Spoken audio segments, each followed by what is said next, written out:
Hello everyone, welcome back to my channel Ramya life and living. అందరూ ఎలా ఉన్నారు? నేనైతే చాలా బాగున్నాను. సో ఇవాల్టి వీడియో వచ్చేసి బీరకాయ పచ్చడి ఎలా ప్రిపేర్ చేయాలో చూపిస్తున్నాను. ముందుగా బీరకాయలు తీసుకొని వాటిని క్లీన్గా కడిగేసుకోవాలి. అవి కడిగిన తర్వాత ఇలా చిన్న చిన్న పీసెస్ కట్ చేసుకొని పెట్టుకోవాలి. తర్వాత స్టవ్ ఆన్ చేసేసి కళాయి పెట్టేసి ఆయిల్ వేసి ఆయిల్ హీట్ అయిన తర్వాత కొంచెం జీలకర్ర, కొంచెం పచ్చెనపప్పు అండ్ కొంచెం మినపగుండ్లు వేసేసి అలా ఫ్రై చేసుకున్న తర్వాత కొంచెం కరివేపాకు అండ్ పచ్చిమిర్చి వేసేసి ఫ్రై చేసుకోవాలి.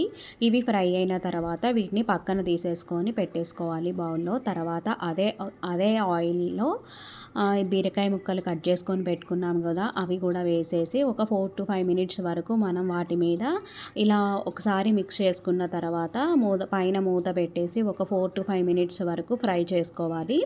మధ్య మధ్యలో అవి ఉడికాయా లేదా అనేది మనం చెక్ చేసుకోవాలి.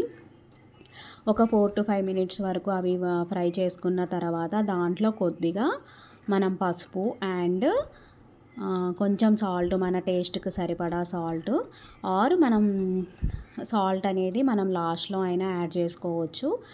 కొద్దిగా పసుపు అండ్ సాల్ట్ వేసేసి ఒకసారి మిక్స్ చేసుకున్న తర్వాత మళ్ళీ ఒక 4 to 5 మినిట్స్ వరకు ఉడికించుకోవాలి వాటిని.